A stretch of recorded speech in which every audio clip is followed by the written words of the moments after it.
If you never worked with Floyd Cardoz,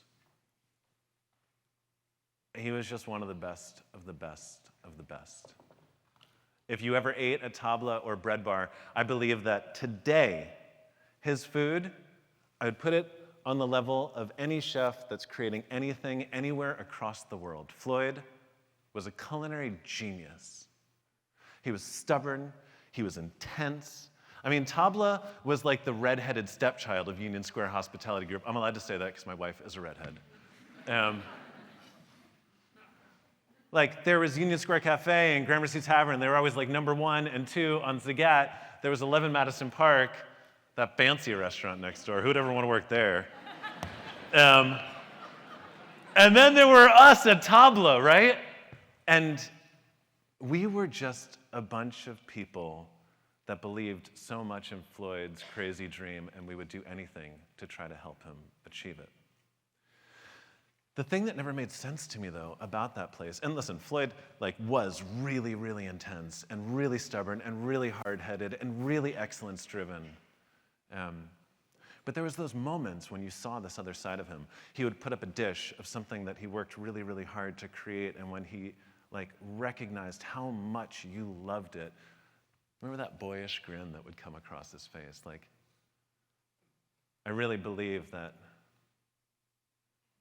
one of the coolest parts about hospitality is seeing the look of complete joy on someone's face when they receive a gift that you're responsible for giving them.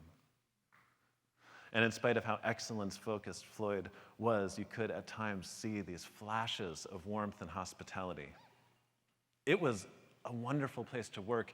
It was the first time I recognized that creating a magical world and giving so much of yourself in pursuit of caring for other people, it wasn't just about the guest. In fact, the guest came second, right? At that restaurant, all of us that worked there, we felt cared for.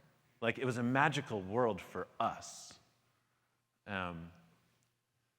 But something didn't add up to me because that couldn't have come only from Floyd.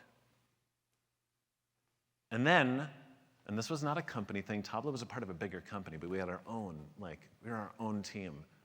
And it wasn't a company thing, but every Labor Day, Floyd and his wife Barkha would invite all of us to their house in New Jersey for a barbecue.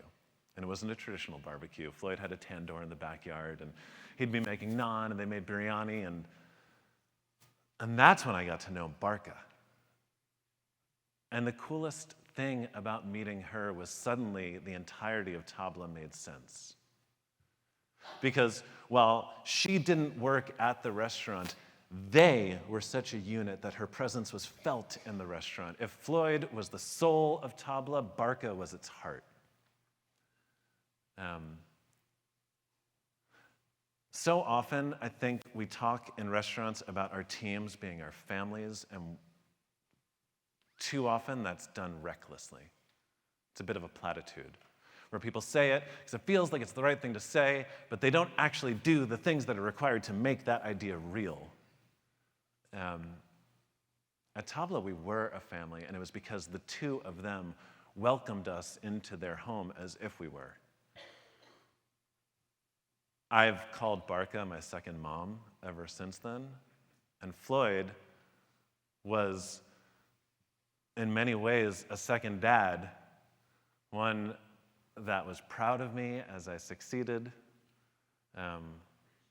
one that invested in me and helped me grow, as he did with so many other people. If you really study the list of people that came out of Tabla during those days and what they've gone on to accomplish is nothing short of extraordinary. And one that was always very quick to tell me when he thought I messed up.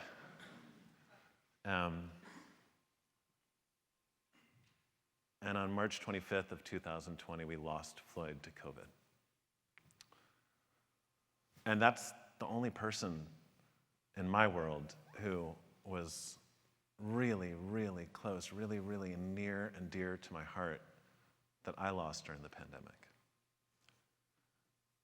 And one of the things that was so unfortunate about that was here was this man that I believe in many ways changed restaurants in America and deserved a group this big who knew him and believed in him and wanted to celebrate him to get together and honor his memory and his impact and his love and his intensity.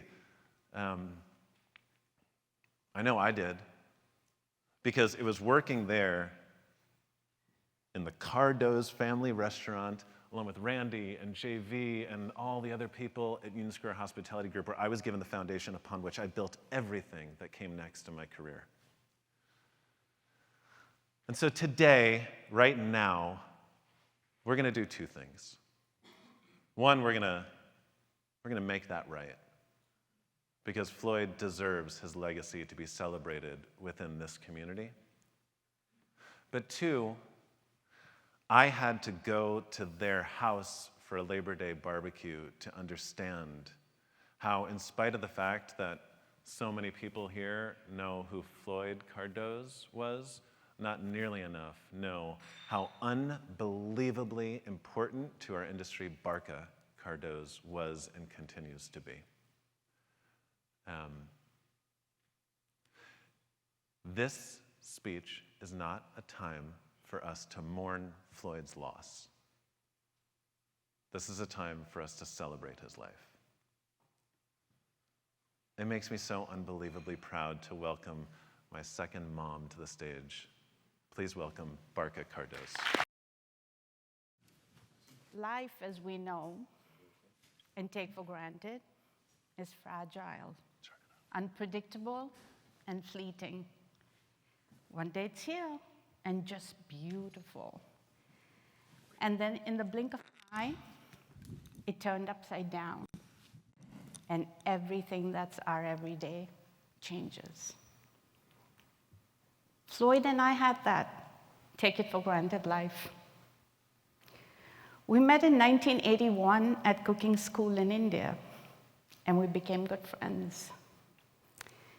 If you ever asked him, he said he really liked me and would speak about his first recollection of how I looked in tight blue jeans, a white shirt, and my long hair. It was long. My first memory of Floyd was that he was the quiet one in school, the deep one with eyes that smiled at you. And so you wanted to know him more. Clearly, we were both looking at different things. I remember him at 21 years of age telling me that his dream in life was to add flavor to French cuisine, the cuisine that we were being trained to cook at cooking school. And I, being the smart ass that I am, said, "Are you going to make sure I'm around watching you make a fool of yourself?" "How can you make a perfect cuisine better?" I asked him. "Watch me," his twinkling eyes said. As life would have it, we met again in 1988 in New York. He was here working at an Indian restaurant. I was visiting my sister in New Jersey and happened to get a job in New York. Call it coincidence or fate. We got reconnected by a friend of a friend, and we fell in love, and we got married. He went on to do his thing.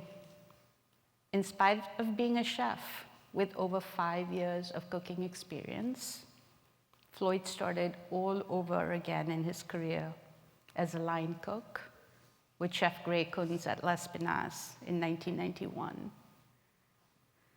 Those years with Chef Kunz gave Floyd the experience to actually flavor some of the food at Las Pinas with his spices, and it taught him how to balance those.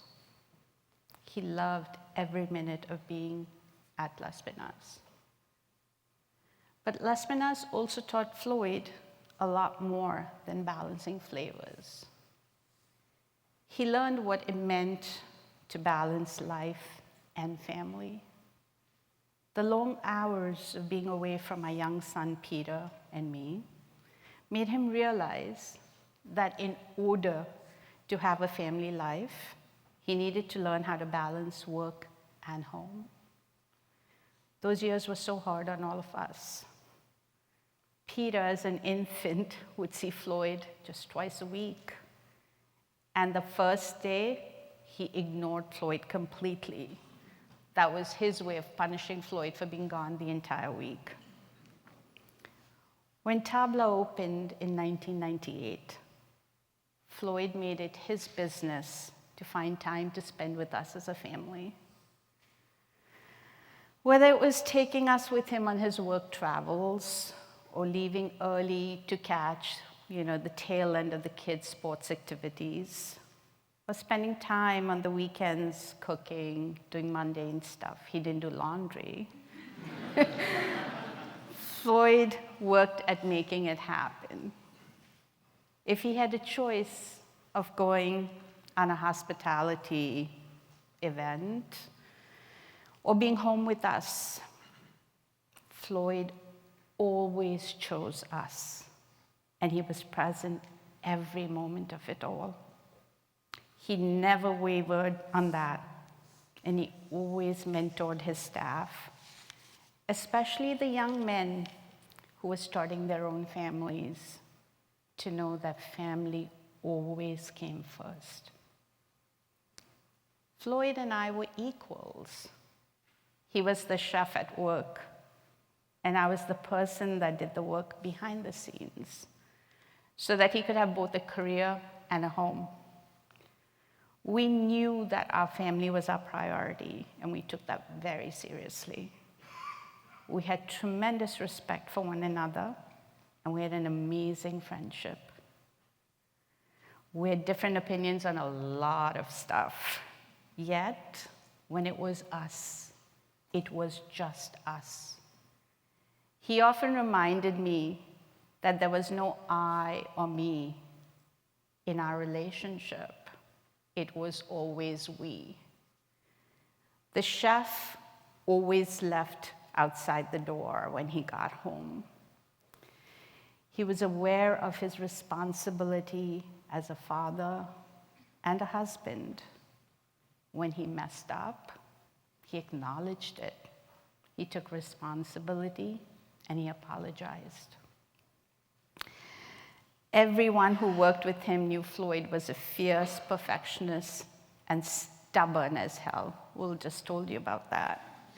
He always pushed a level of hard work on everybody that was around him. But if you gave him your best, you became his family. He was very loyal and protective of his tribe.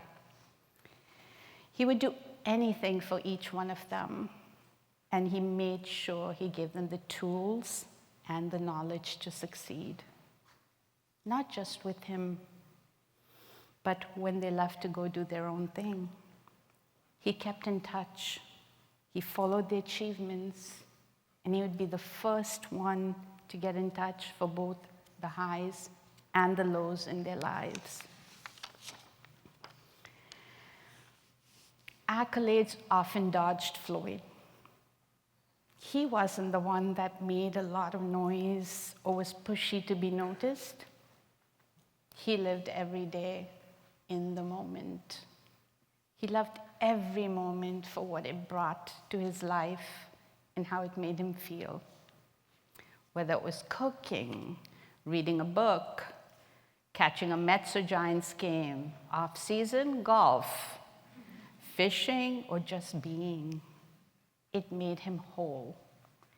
He cherished those moments. Those were the moments that made him happy, that brought him joy. He was the one person I have watched who did what he did because he loved every minute of it. And he wasn't looking over his shoulder to see who was watching or what it would bring to his table. I am so grateful for that person I know and love, my Floyd. He didn't get to choose how he left, but he got to choose how he lived, always in the moment. He showed our sons, Peter, Justin, and me, by his everyday actions and thoughts, what it meant to be real, loyal, balanced, and down-to-earth human being. As you all are aware, being in this hospitality business is very challenging, and sometimes it's emotionally exhausting. If you look at all the personal losses we have all had on so many different levels since 2020, it adds so many layers onto the already heavy shoulders of all who call this life. As we all know, life doesn't come with a manual or written rules. We all make them up as we go along. I hope all of you take the time to look at your personal manual and to make it real. Real for you at home with your loved ones, at work, and in the everyday. We clearly don't know what life has in store for us in the long run, but we do know that we have this moment. Just live like it's all you got. What I wish for all of you to remember and take away from me today, it's not to feel a sense of sadness or pity for me, but joy and pride that I carry every single day in my heart, knowing that I got close to 40 years of being around this amazing human being who also happened to be a chef. He was and will always, always be the real deal. The one who lived every moment like it was his last. That's it.